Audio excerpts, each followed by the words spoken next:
Hello, my name is Sebbi, and welcome back to the coffee break in Minecraft.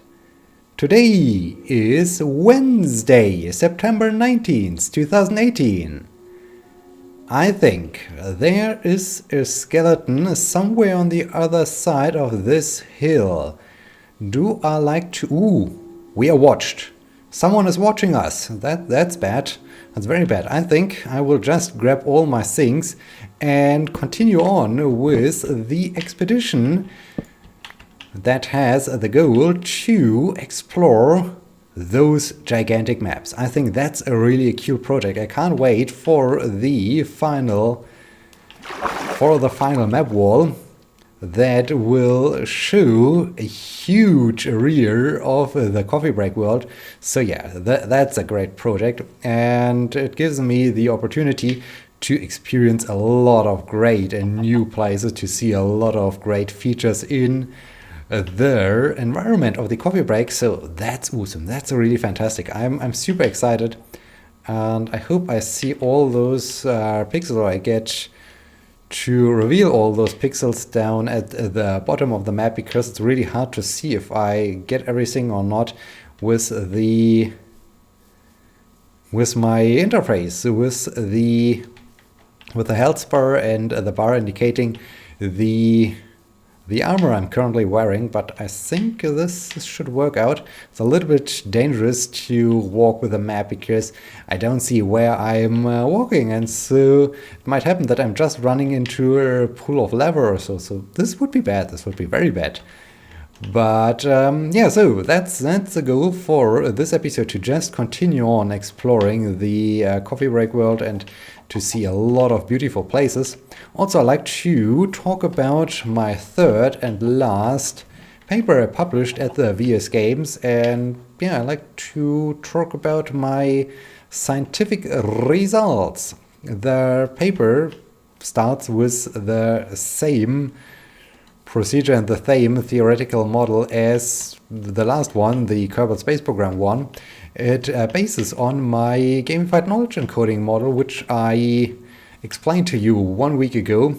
So yeah, this time I'm not using the model to predict the training effects of a training game. No, this time I use the model to design a game, and this was also a super challenging task. I got the model. I got the idea that, okay, I could use game mechanics in order to encode knowledge. I saw that it's working by analyzing Kerbal Space Program, but yeah, then was the problem that I also like to see if it's effective to create new games, if this is really working the way, and also to demonstrate that my model is correct. So the only way to do this is to come up with a new game, to really try out, is the model effective or not. And one of the most problems students experience with one of our lectures is the affine transformations. Affine transformations are taught in interactive computer graphics.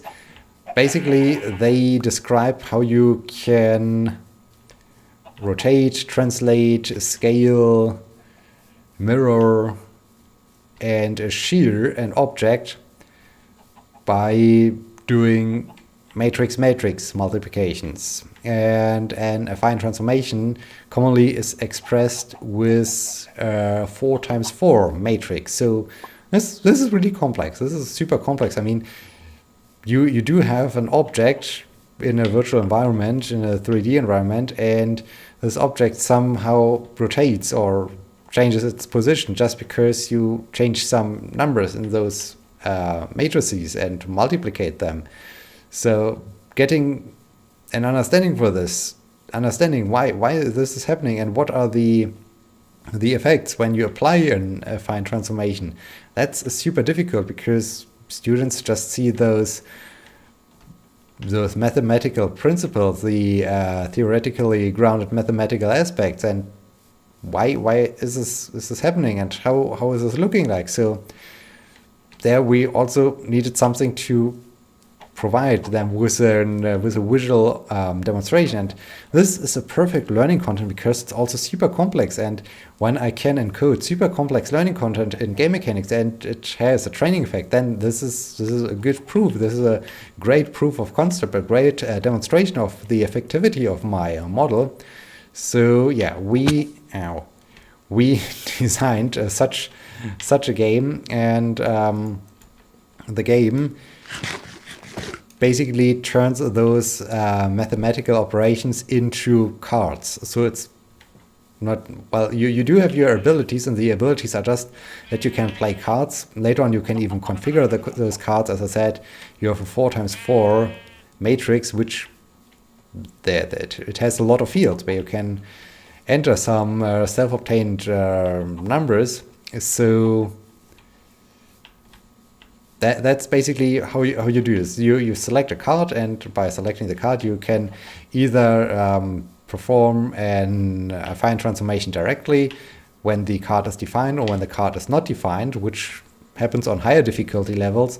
Then you have to enter some numbers to configure the card and to configure the affine transformation operation, and then you can see the result, and you see if your approach was correct or if your solution was wrong. And yeah, in this case, the game automatically provides you with an immediate feedback about the correctness of your approach, and you can immediately validate if your training effect, if your approach was good or wrong. And this gives students a good idea to what is going on and to practice this knowledge. Because normally when you just have normal assignments, especially paper-based assignments, you don't get clear feedback. You get no feedback at all. Well, you get feedback once you approach the teaching assistant or so, who is in charge of this the class. But this is not immediate. So in this case, the game can help us. And yeah, how to demonstrate this? Well, this is quite obvious. You just need an object inside of the game world, and this object then is, you can't just grab it as you can normally grab an object in a 3D environment. No. In this case, you can only manipulate the object by applying affine transformations to it. And by doing so, you can translate it, scale it, rotate it, do a lot of things with that object. And it immediately shows what is going on. And to increase this visualization, the object in the case of my game casts some kind of trail, and so the trail indicates on which path the object has translated, which is super important, because when you perform an affine transformation, the object is not in the origin, then it does not rotate around the own axis. No, it rotates around the origin. So there's also a translation going on. I mean, this sounds super complex. Just look up affine transformation if you want to know more about this. I don't want to talk so much about the learning content itself. I want to more discuss the results. So yeah, we have those cards. Those cards, each card represents an individual mathematical operation. And yeah, then we needed some kind of training exercises they can complete, and those training exercises also have to require them to apply their knowledge.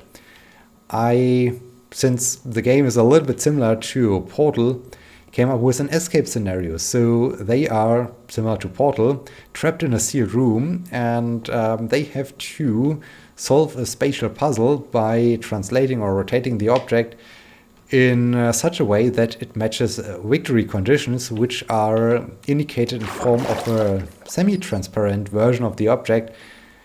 And the object acts a little bit like a switch in Portal, where once you have placed something on top of the switch, the door opens and you can proceed to the next level. So the same thing also takes place in my Gamified training environment for affine transformation, or short, Get It.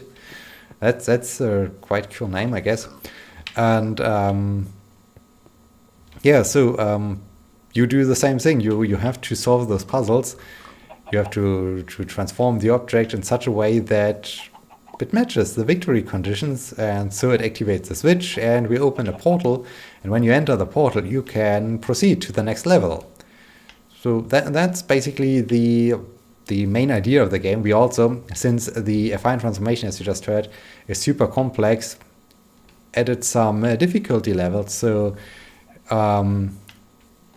you can also express some transformations using vectors. So in the easy mode, you have affine transformation cards that are using a vector representation, and they are also defined. So you don't have to enter numbers, you just have to select the correct card and the object gets transformed. And by doing so, you can solve the spatial puzzles and learn a little bit more about the underlying principles. So you see what happens when you rotate an object and you get an audiovisual representation of it. So it helps you to develop a first understanding of this learning content. Then on the medium difficulty level, we are still dealing with vectors, but this time they are undefined. So you have to enter, or you have to compute some the values, the inputs you like to use in order to transform the object. Then you enter those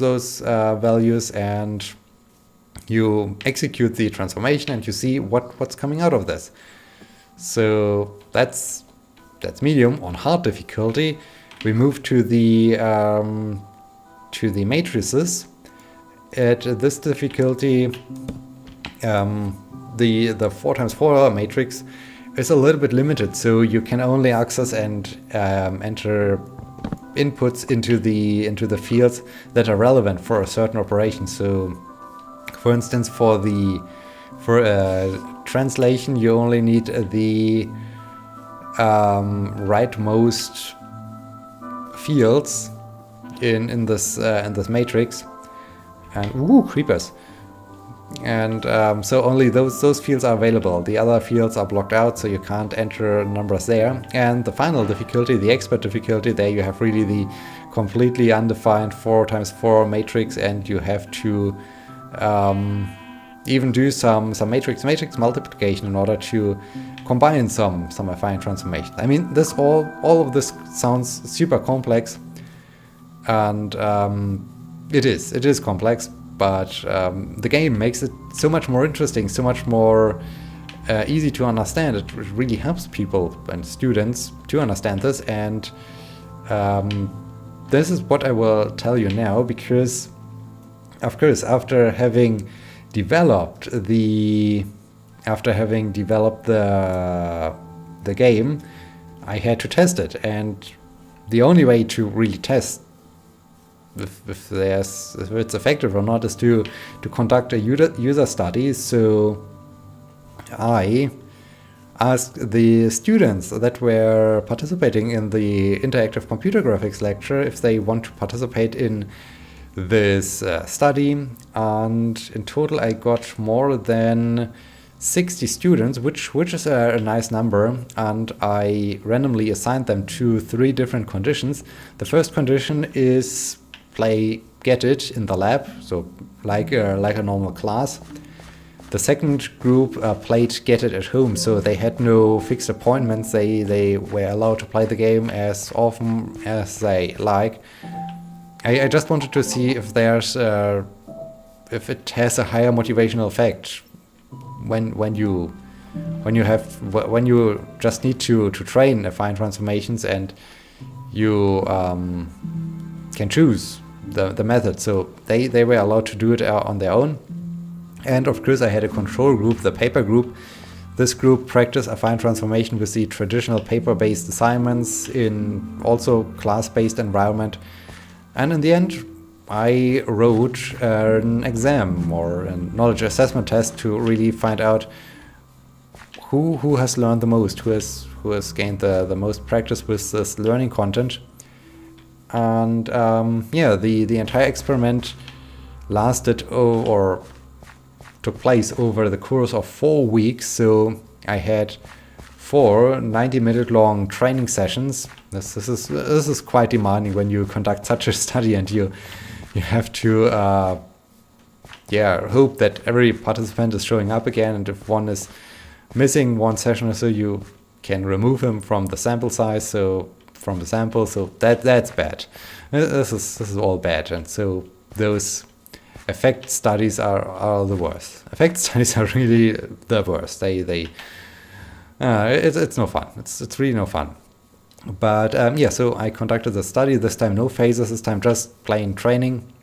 Students were required to either solve the paper-based assignments or to complete the game. And yeah, then I also did a quick survey. I wanted to see where's the higher draw of use. Is this more interesting to play the game, or is it a similar draw of use to the traditional training method? And yeah, this was basically my experimental design, my method. The study revealed then that there was no significant difference in the training outcomes. So in the final knowledge assessment test, the game group, so the group that, oh dear, this was close, that played Get It in the Lab, they yielded a mean result of 64% in the knowledge assessment test. The home group yielded a result of 63%, and the paper group, the traditional group, yielded a result of 68%. So you might think, okay, the paper group is better than the game groups, but well, there's the difficulty that the paper group trained with paper-based assignments, and the exam was a paper-based exam. So the players had to transfer their knowledge from the three-dimensional environment to the pre and post images, basically. So the image showing the object at its initial position and then at its final position, and yeah, now you have to figure out what affine transformation was applied to that object. So this makes things a little bit more complex, and yeah, nevertheless, they did a good job. They had to transfer this knowledge, and they saw the exam for the very first time, the paper-based approach to affine transformation. So this was, I guess, another challenge for them. So it's explainable that there's a slight difference. I also found a significant correlation between the amount of levels solved and the test results. So this means the more levels they solved, the better they performed in the final exam. And this aligns with my theoretical model with the gamified knowledge encoding. By periodically applying and requiring the knowledge, you practice it, and the more often you practice it, the better your performance is. So this also validates my concept, my model, which is super cool. This is a great finding. And in conclusion, I can say that my Get It yields a similar training effect to traditional methods, which is super cool because this shows, hey, we can use the game instead of traditional methods.